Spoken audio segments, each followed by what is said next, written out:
So next up, I'm going to present. So Ben did a really great job of talking about the technicals of the low detail. I'm going to go a little high level, talk conceptual, and some kind of ways to wrap our head around what I'm calling the IOTA economy. And I think the cubic technology has a pretty large component of this. So just a little bit of background about me. So I got my teeth in North Carolina building enterprise software for Wells Fargo's regulatory division. So I got pretty used to kind of banking and how it works. I then stayed in North Carolina and I was working with a small consultancy called Swindon, where I was building custom software for product strategies. I then moved back to New York, where I was the head of product for two big brands in the accounting asset division in their product group. And then about 2 years ago, I got really into blockchain tech. I think the same way a lot of people get into blockchain tech. It's sort of speculating and playing all the white papers and kind of understanding the technology. And I started creating these frameworks for myself to understand the space, because it's such a new space. And these frameworks ended up picking some of the best projects in 2017, not just in terms of like speculation, but in terms of like real value. And it became pretty popular to the point where people started asking if I could invest for them, if I could teach them, if I could start crypto funds with them, which is not something I was particularly interested in. Although, funny enough, one person did ask me, and we were very close to starting a fund. Like, we put the documentation together, we paid for the lawyers, and then we actually canceled it at the last minute. And that last minute was in December 2017. So, I think most of them did. But I always loved education, and someone reached out to me and asked if I would start a program. And so I did it, and it was called it was called CryptoShark. And I educated thousands of people, teaching them about this process to really understand the blockchain space. And that's since we've done. I just recently created a company called Ledger, where we educate consumers and crypto funds and organizations to think about the blockchain space. So one of the first things that I have to kind of break down to people when they come to me and they ask about blockchain is this idea, and I call it the cryptocurrency mindset. But it's this idea that we're dealing with companies, with stocks that are releasing products. And the truth is, many of the projects that you're familiar with actually aren't companies, and they are issuing stocks. Right? Cryptocurrency isn't a promise to ownership of a company. And they're not really releasing products in the traditional sense. And I think the reason that's important to make a distinction here is because the scope and intention of a nonprofit organization releasing a protocol like IOTA is very different than a company releasing a for-profit company releasing a product. And I think the scope of their work varies differently there. So when we kind of look at IOTA, we can do a really good job of explaining the technology there. For me, what's really exciting about IOTA, because it's a nonprofit and because it's creating a base layer protocol, and a platform that other people can build on top of.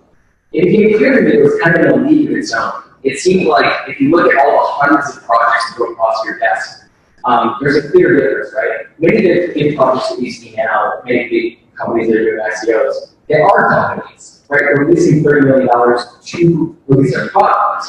So I think the scope of them are very small. And I started to wonder, in 2018, in the year of adoption, well, we thought 2018 was going to be adoption, it turns out it's kind of pushing 2019. What would be the things that would have a project be adopted, right? Is it the utility of the token? Is it the economy that's built on top of it? I was trying to wrap my head around this. I started to kind of come up with a theory, like why some currencies will be used in the future. And I came up with this idea that we're all kind of familiar with what I call vertical currencies. Right? Vertical currencies are the US dollar, the pound, the euro. These are kind of siloed, right? For the day-to-day, you don't go to the bodega and buy coffee from Europe. Right? They're kind of tied to the economic output of the continent, right? And I think we're going to start seeing what I'm calling these horizontal currencies. These are these currencies that are tied to the economic output of the protocols that they're built on top of. So I kind of see IOTA falling into this category where it's going to be used, the utility of the token is going to be used not only for payments, but also as like a semi-reserve currency. Like, I think that the economies that are going to be built on top of it, the companies and organizations that are participating in IOTA or in the IoT economy, are going to actually want to hold token for that purpose. And so it makes you start thinking, like, what is this economy? Like, we talk about the IoT economy a lot, and we think that we know that it's like two machines talking to each other. We hear machine to machine a lot. But I don't know if anyone really like digs any further. Like, I learned about IoTA for a year, and I really didn't take that into like what machine to machine really is, or what the implications are. So I started doing some research, and I saw that I was part of some really big organizations, right? Being part of Bosch, which I'm going to say partner. I don't know. There's like a interesting partner. Collaborating with Bosch and Fujitsu and Volkswagen. These are really big companies. And it's pretty common to see, some report, this blockchain project just partnered with this company, this partner just partnered with this company. That's very common to see. So not surprising when I see things like Bosch partnering with. But what did catch my eye, and what I did think was really unique to point out, is that Bosch's venture capital arm also invested a large undisclosed amount in the currency itself. And it made me wonder, why would they do that? Is it just to speculate? Are there other use cases? In the press release, they have this mention, they say, purchase of IOTA tokens to support the creation of new business models for the Internet of Things. So they're holding these tokens because they think they're going to support future business models that haven't even been created yet. And then you start thinking, again, we all think of IoT, this is a great video, by the way, if you haven't seen it. But we all think of IoT as kind of devices talking with each other, really for our benefit, right? It's like we have a device, it's a smart refrigerator, and it's processing data, and now that it's smart, now it's going to tell us better things about our habits. So I guess it's very at least that's how I understood IoT. But then you get a little bit deeper, you start reading about kind of the future of where IoT is going, and why something like data protocol might be necessary, right? Like a feeless transaction layer for devices that communicate with one another. I think that's a really important point. Communicate. We always think it's just about communicating. But there's this really great report from the Commonwealth Bank of Australia. They have this little tidbit in there. They say, machines will become increasingly autonomous market participants. They'll become financial actors in their own right, with their own bank accounts and their own payment systems. All right, so we're kind of going down about very fast, right? And about like sovereign identity, like robust, we go down this route really, really quickly. So I don't want to quite go down there yet. But I think there's this interim period where the IOTA economy and the IoT economy in particular plays in this space. Right? So this is really interesting project called Fetch.ai, and they've got this idea called the autonomous economic agent. And it's these little pieces of software that represent me and you and companies and devices, and they actually transact on open markets on our behalf. And I thought that was really interesting, playing out this idea of, so my device will be engaging in economic activity, either with or without my consent. What an interesting idea. And then with Cubic will help us in a way, right, by creating a base layer protocol or a protocol top layer of IOTA to allow for smart contracts or machines and just computation. So almost as like the Ethereum was a green explosion for all these ICOs and all these Ethereum-based projects, we might see something similar with the Cubic platforms released, right? All these different use cases, all these different markets, all these different possibilities. So there's so many different routes you can go with this. This took me like days to figure out the easiest way to pare this down. But I want to talk about a couple different use cases because what makes IOTA so unique, I think, is that because it's feeless, so there's no cost to send active data, but it does allow for both data transfer and money transfer, like the IOTA token. I think it kind of brings data and finance together in an interesting way. So when I think about how Bosch might be thinking of use cases, I think it plays into this kind of data and finance space, like almost holding this as a reserve currency, right? They might need liquidity for all of these interesting projects that they might be launching. So I'll give you one example. So this is a very interesting use case. This is from Volkswagen. This is a feature that they see where you ride share your car out, you're out at work, your car does a little Uber thing, it comes back, and oh look, it's like in IOTA. That's really cool. And then kind of goes without saying, acts on stuff. Like that's a real use case I think they're working on. I think that's why I think it's good. But this is like an optimal path. Like this is like the best case scenario, right? Like this is assuming a lot of things, assuming that the car has the money to buy things for itself, that it has a wallet, that it knows how to participate in this company. And when you take a step further and you wonder like about all these financial tools that we work with on our day-to-day, it really offers a level of flexibility. Right? Like I think bonds were created in like the mid-20th century and they revolutionized debt, right? So like I could accrue debt that I didn't have to hold it. Or like a credit card. Like just because you don't have money doesn't mean go to the grocery store and buy milk, right? Like we have a credit card. So all of these financial tools actually provide flexibility in a way that I think we realize is so like embedded in our culture. So that last example of microloans, right? Like this is just one use case that I think like Bosch should be looking at, or really anything in this space. So we kind of just assume like devices will be able to pay for things all the time, right? But will devices will they always be able to pay for a transaction? Like what if your cars have it now? They've got a wallet and it runs out of gas or electricity.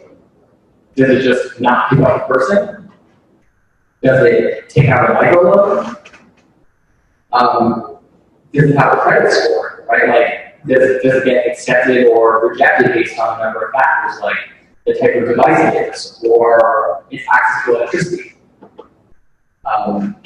Can devices load to other devices, right? Like if I've got all these devices on the network, and my car is connected to my toaster, and my toaster needs to make a transaction for some reason, and my car lends my toaster, that's a weird thought.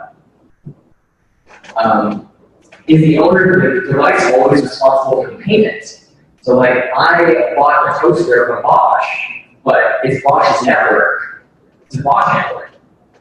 And we talked earlier about how there's products for, oh sorry, I didn't mean that. Okay, so we talked about how there are companies and there's nonprofits. But then there's also this kind of other area in the blockchain space of non-entities. Right? Sometimes we just see developers come together and they'll start working on a project and they have shared GitHub code. They don't have any sort of like entity where they're working together. So I mean, this might sound like kind of crazy being too hypothetical, but what if they come together and buy an IoT fleet and then let them kind of like set them free? Like who owns those devices? And will those devices be operating in this economy? Are they responsible for their own payments? And the device can off its own loans. So some qubit, there are all these incentives where if I'm a car and if I have proof of work and I can, for every transaction I can do 2 transactions, if I'm supporting like the qubit ecosystem, I can hypothetically be paid in IOTA for lending my resource, my council's computational power. So maybe I take out a microloan and in 2 days I pay it off. So I think why that's kind of an interesting use case when we get back to this later is this idea of like flexibility. We wonder that in a new IOTA economy, as we're looking at different use cases, it's not just the devices, right? I think we have a very like human-centered view when we think about blockchain. Like generally, when you think about like cryptocurrencies, who do you think is like the main user?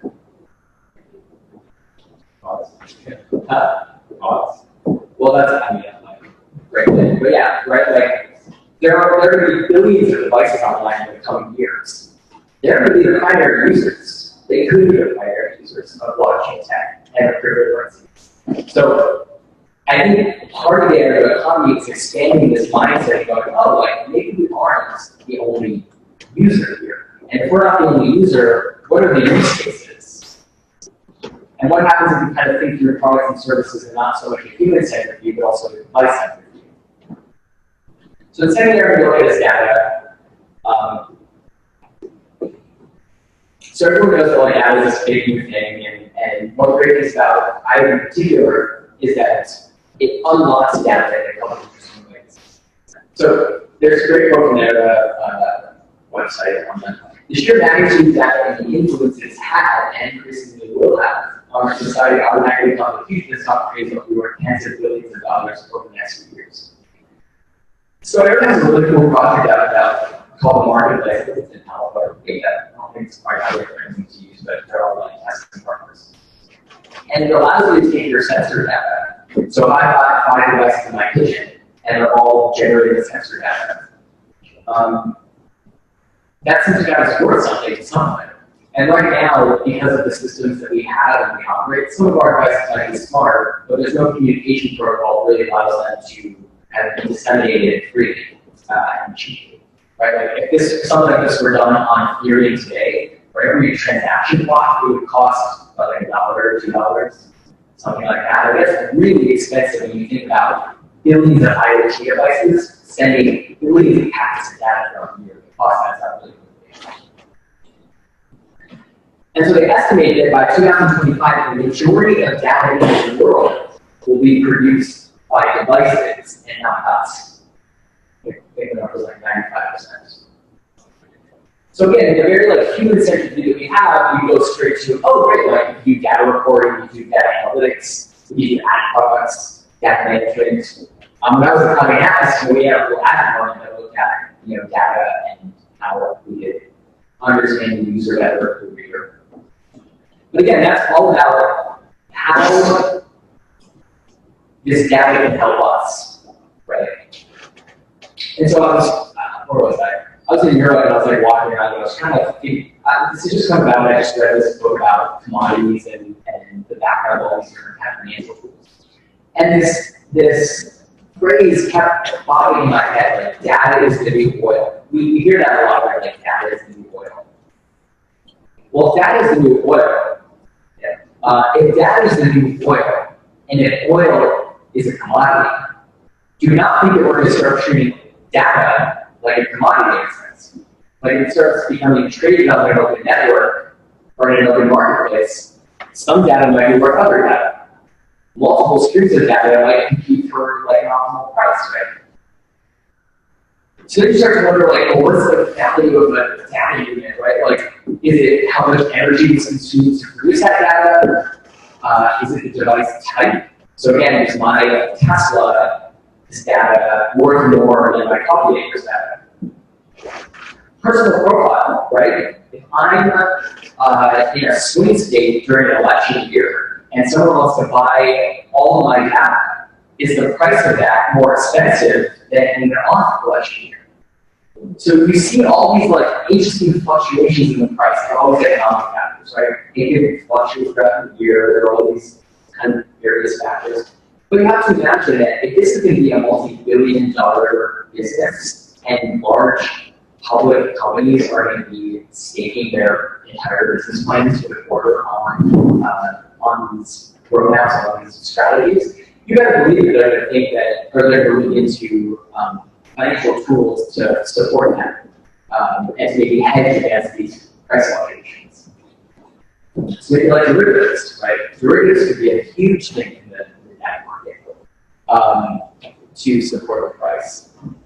And again, the question is, does Bosch need liquidity to handle, to like offer derivatives to its devices, or do the devices like implement their own derivatives?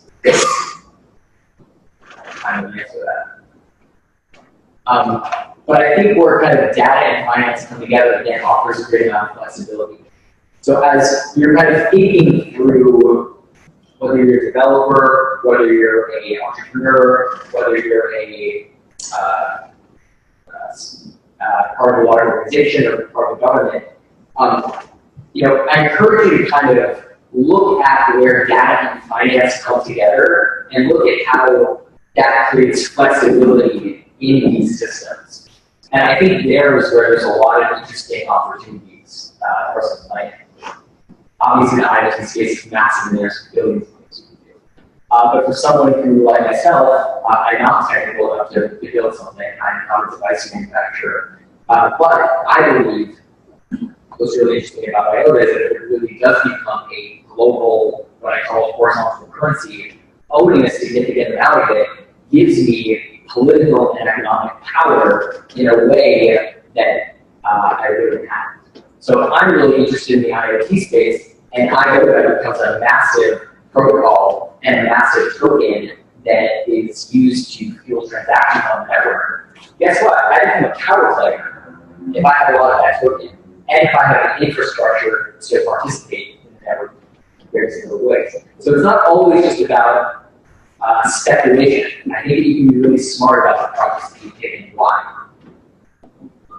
And I think flexibility is the key component. So again, what is the IoT economy? So IoT economy is really the intersection between IoT, the Internet of Things, and distributed ledger technology, as Kevin very well put earlier. I think the area economy is this digital and physical space where governments, organizations, humans, and devices collaborate, and they work together in a market or a set of markets. And as devices become kind of a dominant player in this space where devices are doing more economic activity than we are as humans. And one of the primary tokens that they prefer is IOTA. I say they because at the end of the day, I don't know what they might prefer, but if they've got something that's really close to their protocol, they might decide to use IOTA. One might even think that it's like, the US dominating and having its currency propagate throughout the world. It's kind of a similar scenario, where other countries and organizations and nonprofits that are doing business globally might want to hold their token for all the different activities that they're participating in. And as we've seen, Bosch is really a leader in this space, right? Not only are they participating in building proof of concepts using the AIR protocol, but they've also purchased a large part of the token to engage in a lot of the economic activities that they see will flourish as a result of IOTA prospering. So, we see this world where we see smart devices engaging in economic activity on our behalf. As entrepreneurs, as developers, as investors, how can we build tools or organizations that not only support them, but maybe even engage with them? Right, like I've seen projects out there for like smart derivatives, for decentralized dark pools, for a host of different projects where right now they're basically human-centric. What if we apply them to devices as well? And I think as interested like surveyors of this space, it's a great place to get involved now because we all know it's really like, I don't know if you actually, if you have like a blockchain project that you're working on or building on. Yeah, what are you working on? What's the protocol? I work for so we have steps. Got it, okay. So I'm guessing some of them are like private too. Mostly private or commercial project-based. Sure. So the majority of projects aren't ready for production yet. So, and even if they are, they're running into scalability issues. So how I like to look at it is that Ethereum kind of tackled the smart contracting solution. So we could build on top of it, but it's now running into scalability issues.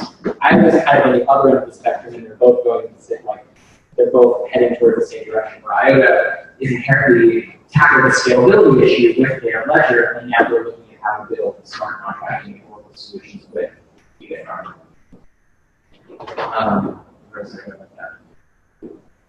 So, just some kind of takeaways for the organization. Start to look for projects that are tangentially related to your sector.